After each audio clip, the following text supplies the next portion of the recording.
The Lottery. Shirley Jackson. Shirley Jackson wrote stories of startling originality that explored the horrors and mysteries that lurk beneath the surface of our everyday lives. In her memoir Life Among the Savages, she wrote about the period when she was trying to raise her 4 children and manage the household while at the same time tending to her successful writing career. Although it was not for her an experience of tranquility, Jackson depicts her family's daily adventures with warmth and humor.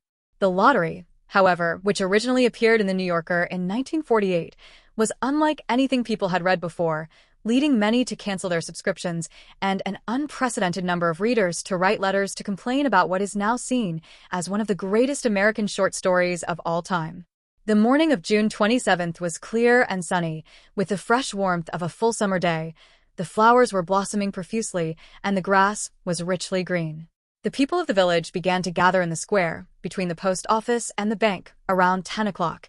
In some towns there were so many people that the lottery took 2 days and had to be started on June 26th, but in this village, where there were only about 300 people, the whole lottery took less than 2 hours. So it could begin at 10 o'clock in the morning and still be through in time to allow the villagers to get home for noon dinner. The children assembled first, of course. School was recently over for the summer, and the feeling of liberty sat uneasily on most of them. They tended to gather together quietly for a while before they broke into boisterous play, and their talk was still of the classroom and the teacher, of books and reprimands. Bobby Martin had already stuffed his pockets full of stones, and the other boys soon followed his example, selecting the smoothest and roundest stones. Bobby and Harry Jones and Dickie Delacroix, the villagers pronounced this name Delacroix, eventually made a great pile of stones in one corner of the square and guarded it against the raids of the other boys. The girls stood aside, talking among themselves, looking over their shoulders at the boys, and the very small children rolled in the dust or clung to the hands of their older brothers or sisters. Soon the men began to gather, surveying their own children, speaking of planting and rain, tractors and taxes. They stood together, away from the pile of stones in the corner, and their jokes were quiet, and they smiled rather than laughed. The women, wearing faded house dresses and sweaters, came shortly after their menfolk. They greeted one another and exchanged bits of gossip as they went to join their husbands. Soon the women, standing by their husbands, began to call to their children, and the children came reluctantly, having to be called 4 or 5 times. Bobby Martin ducked under his mother's grasping hand and ran, laughing, back to the pile of stones. His father spoke up sharply, and Bobby came quickly and took his place between his father and his oldest brother. The lottery was conducted, as were the square dances, the teenage dub, the Halloween program, by Mr. Summers, who had time and energy to devote to civic activities. He was a round-faced, jovial man, and he ran the coal business, and people were sorry for him because he had no children and his wife was a scold. When he arrived in the square, carrying the black wooden box, there was a murmur of conversation among the villagers, and he waved and called, "Little late today, folks." The postmaster, Mr. Graves, followed him, carrying a 3-legged stool, and the stool was put in the center of the square, and Mr. Summers set the black box down on it. The villagers kept their distance, leaving a space between themselves and the stool, and when Mr. Summers said, "Some of you fellows want to give me a hand?" there was a hesitation before 2 men, Mr. Martin and his oldest son, Baxter, came forward to hold the box steady on the stool while Mr. Summers stirred up the papers inside it. The original paraphernalia for the lottery had been lost long ago, and the black box now resting on the stool had been put into use even before Old Man Warner, the oldest man in town, was born. Mr. Summers spoke frequently to the villagers about making a new box, but no one liked to upset even as much tradition as was represented by the black box. There was a story that the present box had been made, with some pieces of the box that had preceded it, the one that had been constructed when the first people settled down to make a village here. Every year, after the lottery, Mr. Summers began talking again about a new box, but every year the subject was allowed to fade off without anything's being done. The black box grew shabbier each year. By now it was no longer completely black, but splintered badly along one side to show the original wood color, and in some places faded or stained. Mr. Martin and his oldest son, Baxter, held the black box securely on the stool until Mr. Summers had stirred the papers thoroughly with his hand. Because so much of the ritual had been forgotten or discarded, Mr. Summers had been successful in having slips of paper substituted for the chips of wood that had been used for generations. Chips of wood, Mr. Summers had argued, had been all very well when the village was tiny, but now that the population was more than 300 and likely to keep on growing, it was necessary to use something that would fit more easily into the black box. The night before the lottery, Mr. Summers and Mr. Graves made up the slips of paper and put them in the box, and it was then taken to the safe of Mr. Summers' coal company and locked up until Mr. Summers was ready to take it to the square next morning. The rest of the year, the box was put away, sometimes one place, sometimes another. It had spent 1 year in Mr. Graves' barn and another year underfoot in the post office, and sometimes it was set on a shelf in the Martin grocery and left there. There was a great deal of fussing to be done before Mr. Summers declared the lottery open. There were the lists to make up, of heads of families, heads of households in each family, members of each household in each family. There was the proper swearing in of Mr. Summers by the postmaster as the official of the lottery. At one time, some people remembered, there had been a recital of some sort, performed by the official of the lottery, a perfunctory, tuneless chant that had been rattled off duly each year. Some people believed that the official of the lottery used to stand just so when he said or sang it. Others believed that he was supposed to walk among the people, but years and years ago this part of the ritual had been allowed to lapse. There had been, also, a ritual salute, which the official of the lottery had had to use in addressing each person who came up to draw from the box, but this also had changed with time, until now it was felt necessary only for the official to speak to each person approaching. Mr. Summers was very good at all this, in his clean white shirt and blue jeans. With one hand resting carelessly on the black box, he seemed very proper and important as he talked interminably to Mr. Graves and the Martins. Just as Mr. Summers finally left off talking and turned to the assembled villagers, Mrs. Hutchinson came hurriedly along the path to the square, her sweater thrown over her shoulders, and slid into place in the back of the crowd. "Clean forgot what day it was," she said to Mrs. Delacroix, who stood next to her, and they both laughed softly. "Thought my old man was out back stacking wood," Mrs. Hutchinson went on, "and then I looked out the window and the kids was gone, and then I remembered it was the 27th and came a-running." She dried her hands on her apron, and Mrs. Delacroix said, "You're in time, though. They're still talking away up there." Mrs. Hutchinson craned her neck to see through the crowd and found her husband and children standing near the front. She tapped Mrs. Delacroix on the arm as a farewell and began to make her way through the crowd.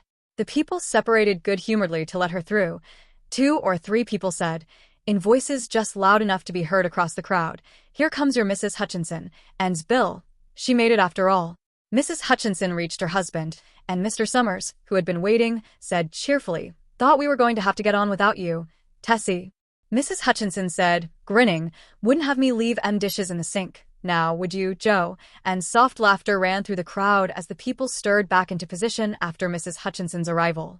"Well, now," Mr. Summers said soberly, "guess we better get started, get this over with, so's we can go back to work. Anybody ain't here's?" "Dunbar," several people said. "Dunbar, Dunbar." Mr. Summers consulted his list. "Clyde Dunbar," he said. "That's right. He's broke his leg, hasn't he? Who's drawing for him?" "Me, I guess," a woman said, and Mr. Summers turned to look at her. "Wife draws for her husband," Mr. Summers said. "Don't you have a grown boy to do it for you, Janie?" I'll go. Mr. Summers and everyone else in the village knew the answer perfectly well. It was the business of the official of the lottery to ask such questions formally. Mr. Summers waited with an expression of polite interest while Mrs. Dunbar answered.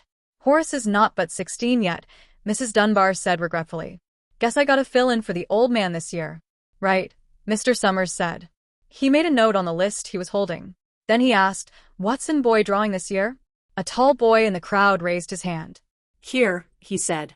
"I'm drawing for mother and me." He blinked his eyes nervously and ducked his head as several voices in the crowd said things like, "Good fellow, Jack," and "Glad to see your mother's got a man to do it." "Well," Mr. Summers said, "guess that's everyone. Old man Warner make it." "Here," a voice said, and Mr. Summers nodded. A sudden hush fell on the crowd as Mr. Summers cleared his throat and looked at the list. "All ready," he called. "Now I'll read the names, heads of families first, and the men come up and take a paper out of the box. Keep the paper folded in your hand without looking at it until everyone has had a turn. Everything clears?" The people had done it so many times that they only half listened to the directions. Most of them were quiet, wetting their lips, not looking around. Then Mr. Summers raised one hand high and said, "Adams." A man disengaged himself from the crowd and came forward. "Hi, Steve," Mr. Summers said, and Mr. Adams said, "Hi, Joe." They grinned at one another humorlessly and nervously.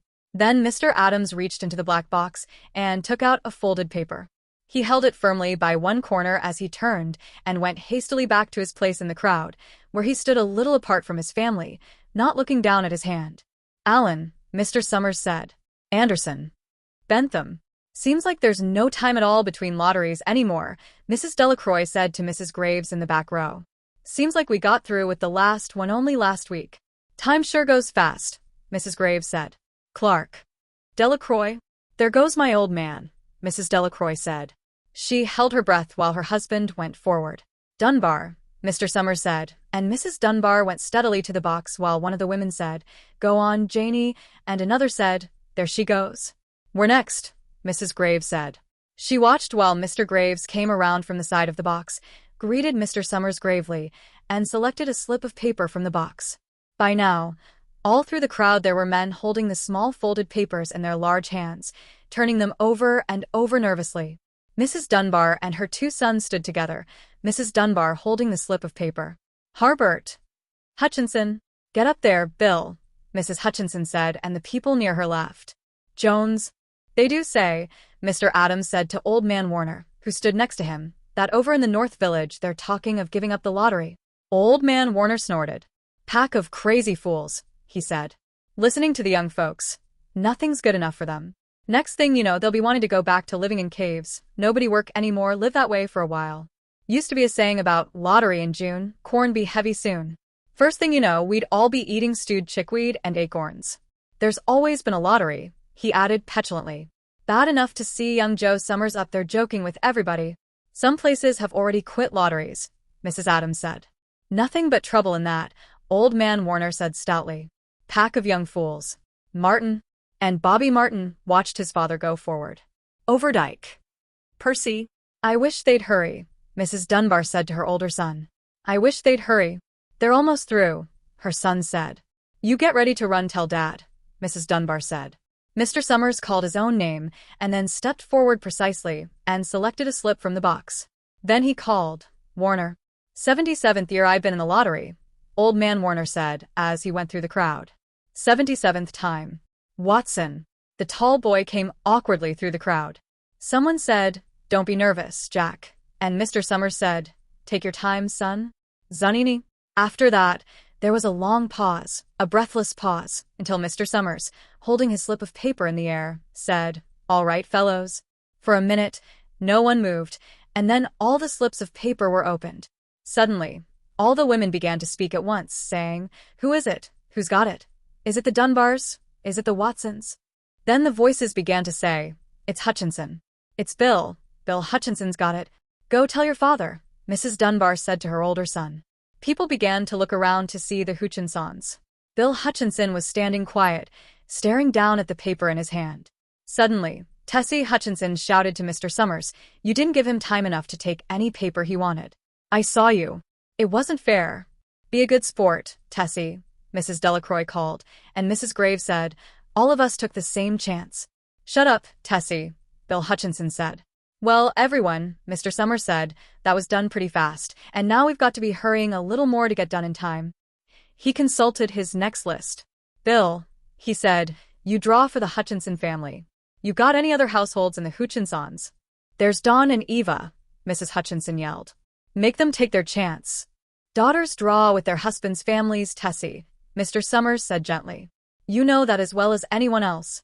"It wasn't fair," Tessie said. "I guess not, Joe," Bill Hutchinson said regretfully. "My daughter draws with her husband's family. That's only fair. And I've got no other family, except the kids." "Then, as far as drawing for families is concerned, it's you," Mr. Summers said in explanation. "And as far as drawing for households is concerned, that's you too. Right?" "Right," Bill Hutchinson said. "How many kids, Bill?" Mr. Summers asked formally. "3," Bill Hutchinson said. "There's Bill Jr. and Nancy and little Dave. And Tessie and me." "All right then," Mr. Summers said. "Harry, you got their tickets back?" Mr. Graves nodded and held up the slips of paper. "Put them in the box, then," Mr. Summers directed. "Take Bill's and put it in." "I think we ought to start over," Mrs. Hutchinson said, as quietly as she could. "I tell you it wasn't fair. You didn't give him time enough to choose. Everybody saw that." Mr. Graves had selected the 5 slips and put them in the box, and he dropped all the papers but those onto the ground, where the breeze caught them and lifted them off. "Listen, everybody," Mrs. Hutchinson was saying to the people around her. "Ready, Bill?" Mr. Summers asked, and Bill Hutchinson, with one quick glance around at his wife and children, nodded. "Remember," Mr. Summers said, "take the slips and keep them folded until each person has taken one. Harry, you help little Dave." Mr. Graves took the hand of the little boy, who came willingly with him up to the box. "Take a paper out of the box, Davy," Mr. Summers said. Davy put his hand into the box and laughed. "Take just one paper," Mr. Summers said. "Harry, you hold it for him." Mr. Graves took the child's hand and removed the folded paper from the tight fist and held it while little Dave stood next to him and looked up at him wonderingly. "Nancy next," Mr. Summers said. Nancy was 12, and her school friends breathed heavily as she went forward, switching her skirt, and took a slip daintily from the box. "Bill, Jr.," Mr. Summers said, and Billy, his face red and his feet overlarge, nearly knocked the box over as he got a paper out.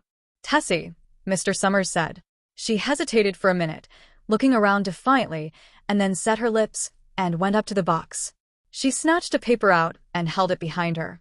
"Bill," Mr. Summers said, and Bill Hutchinson reached into the box and felt around, bringing his hand out at last with a slip of paper in it. The crowd was quiet. A girl whispered, "I hope it's not Nancy," and the sound of the whisper reached the edges of the crowd. "It's not the way it used to be," Old Man Warner said clearly. "People ain't the way they used to be." "All right," Mr. Summers said. "Open the papers. Harry, you open little Dave's." Mr. Graves opened the slip of paper, and there was a general sigh through the crowd as he held it up, and everyone could see that it was blank. Nancy and Bill, Jr., opened theirs at the same time, and both beamed and laughed, turning around to the crowd and holding their slips of paper above their heads. "Tessie," Mr. Summers said. There was a pause, and then Mr. Summers looked at Bill Hutchinson, and Bill unfolded his paper and showed it. It was blank. "It's Tessie," Mr. Summers said, and his voice was hushed. "Show us her paper, Bill." Bill Hutchinson went over to his wife and forced the slip of paper out of her hand. It had a black spot on it, the black spot Mr. Summers had made the night before with a heavy pencil in the coal company office. Bill Hutchinson held it up, and there was a stir in the crowd. "All right, folks," Mr. Summers said. "Let's finish quickly." Although the villagers had forgotten the ritual and lost the original black box, they still remembered to use stones. The pile of stones the boys had made earlier was ready. There were stones on the ground with the blowing scraps of paper that had come out of the box. Mrs. Delacroix selected a stone so large she had to pick it up with both hands and turned to Mrs. Dunbar. "Come on," she said. "Hurry up." Mrs. Dunbar had small stones in both hands, and she said, gasping for breath, "I can't run at all. You'll have to go ahead, and I'll catch up with you." The children had stones already, and someone gave little Davy Hutchinson a few pebbles. Tessie Hutchinson was in the center of a cleared space by now, and she held her hands out desperately as the villagers moved in on her. "It isn't fair," she said. A stone hit her on the side of the head. Old Man Warner was saying, come on, everyone." Steve Adams was in the front of the crowd of villagers, with Mrs. Graves beside him. "It isn't fair, it isn't right," Mrs. Hutchinson screamed, and then they were upon her.